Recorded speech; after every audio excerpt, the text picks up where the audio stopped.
आऊज़ु बिल्लाहि मिनश्शैतानिर्रजीम बिस्मिल्लाहिर्रहमानिर्रहीम। मरने के बाद इंसान की रूह कैसे पुकारती है, मरने के बाद का मंजर कैसा होता है, मैयत को सबसे ज्यादा दर्द कब होता है, इस बारे में हजूर अक़दस सल्लल्लाहु अलैहि वसल्लम का फरमान जानने के लिए वीडियो को आखिर तक जरूर देखिएगा। हजरत ज़ैद रज़ी अल्लाह तआला अन्हु से रिवायत है कि नबी करीम सल्लल्लाहु अलैहि वसल्लम ने फरमाया कि मैयत पर सबसे ज्यादा सख्त हालत उस वक्त होती है जबकि गुस्ल देने वाला उसको नहलाने के लिए आता है, उसकी उंगली से अंगूठी उतारता है, जिस्म से लिबास उतारता है, सर से अमामा जुदा करता है, उसकी रूह बेचैन होकर फरियाद करती है जिसकी आवाज जिन्नों इंस के अलावा सब सुनते हैं। रूह कहती है, ऐ नहलाने वाले, तुझको खुदा की कसम मेरे कपड़े बहुत नरमी से उतारो, क्योंकि मुल्कुल मौत के पंजे की तकलीफ से मुझे पूरी तौर पर अभी आराम नहीं मिला। फिर जब उसको तख्ते पर लेटाकर उस पर पानी डाला जाता है तो रूह चिल्लाती है कि ऐ नहलाने वाले, खुदा के वास्ते मेरे जिस्म को कुव्वत से हाथ ना लगा,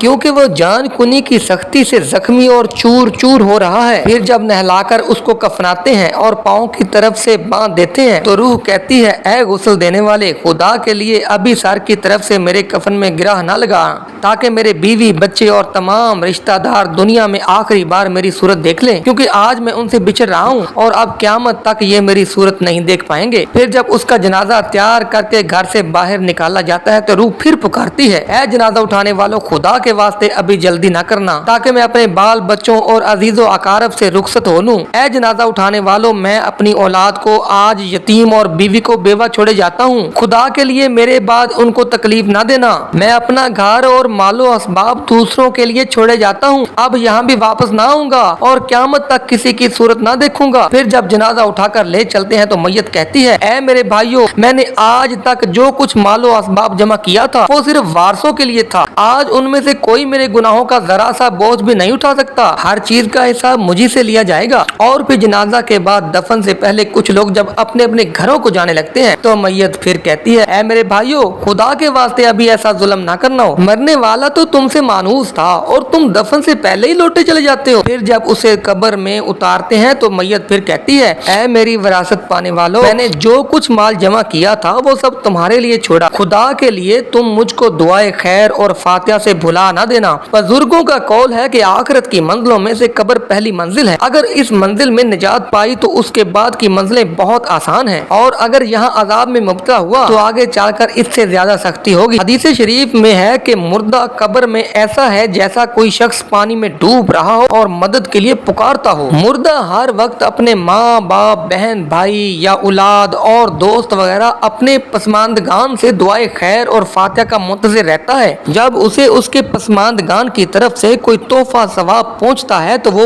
उसके लिए तमाम दुनिया और जो कुछ भी दुनिया में है उन सब से महबूब व मरगूब होता है, और अल्लाह ताला उसके रिश्तेदारों की दुआए खैर के सवाब को कब्रिस्तान वालों पर पहाड़ों के बराबर दाखिल फरमाता है। मौत एक दरवाजा है जिसमें सब लोगों ने दाखिल होना है। हजरत उस्मान गनी रजी अल्लाह तआला अन्हु जब किसी कब्र पर जाते तो इतना रोते कि उनकी दाढ़ी मुबारक आंसुओं से तर हो जाती थी। आप रजी अल्लाह तआला अन्हु से पूछा गया कि आप जन्नत और जहन्नम का तज़किरा करते हैं तो नहीं रोते मगर कब्र देख कर रोते हैं। कहने लगे कि रसूल अल्लाह सल्लल्लाहु अलैहि वसल्लम ने फरमाया था कि कब्र आखिरत की पहली मंजिल है, लिहाजा अगर मरने वाला इससे निजात पाए तो बाद की मनाजिल इससे कहीं ज्यादा आसान होती हैं, और अगर इसकी तकलीफ से निजात ना पाए तो बाद के मराहिल इससे भी बहुत ज्यादा सख्त होते हैं। और फिर आप रजी अल्लाह तआला अन्हु ने फरमाया कि रसूल अल्लाह सल्लल्लाहु अलैहि वसल्लम का इरशाद है कि मैंने कभी कोई मंजर नहीं देखा मगर कब्र उन सब से ज्यादा सख्त है। क्या हमारे लिए इन कब्रों में इबरत नहीं है? नाजरीन, मालदार हो, फकीर हो, ताकतवर हो, कमजोर कोई भी हो, जब मर जाता है तो दुनिया में लौटने की ख्वाहिश रखता है। वो माल जमा करने और महल बनाने के लिए ख्वाहिश नहीं करता, बल्कि इसके लिए कि काश एक नमाज पढ़ने की मोहलत मिल जाए, एक दफा सुबहान अल्लाह कहने की फुर्सत मिल जाए। लेकिन अब नामुमकिन है, अब अमाल नामे लपेट दिए गए हैं, रूह जिस्म से निकाल ली गई है, जिंदगी की मोहलत खत्म हो गई है। अब हर मैयत अपने अमल के मोहताज होकर कब्र में पड़ी है। एक हाजतमंद हजरत उस्मान गनी रजी अल्लाह तआला अन्हु के दरवाजे पर गुरूब आफ्ताब के बाद आया। अभी उसने दस्तक ना दी थी कि हजरत उस्मान गनी रजी अल्लाह तआला अन्हु की आवाज उसके कानों में पड़ी। वो अपनी अहलिया से शिकायत कर रहे थे कि चिराग की बत्ती मोटी है जो तेल ज्यादा इस्तेमाल करने का सबब बन रही है। हाजतमंद ने जो सुना तो सोचता ही रह गया कि वो एक ऐसे शख्स से हाजत पूरी करने की क्या तवक्का करे जो तेल की मामूली से ज्यादा खर्च पर अपनी बीवी की सरजनिश कर रहा है। उसने इरादा किया कि हाजत बयान करके देखूं तो सही, शायद मेरी कुछ अमदाद कर ही दें। उसने दस्तक दी। दस्तक सुनकर हजरत उस्मान गनी रजी अल्लाह ताला अन्हु बाहर आए। हाजतमंद ने अपनी हाजत बयान की और लहजे में ज्यादा जोर देते हुए कहा कि जरूरत कुछ ज्यादा ही है।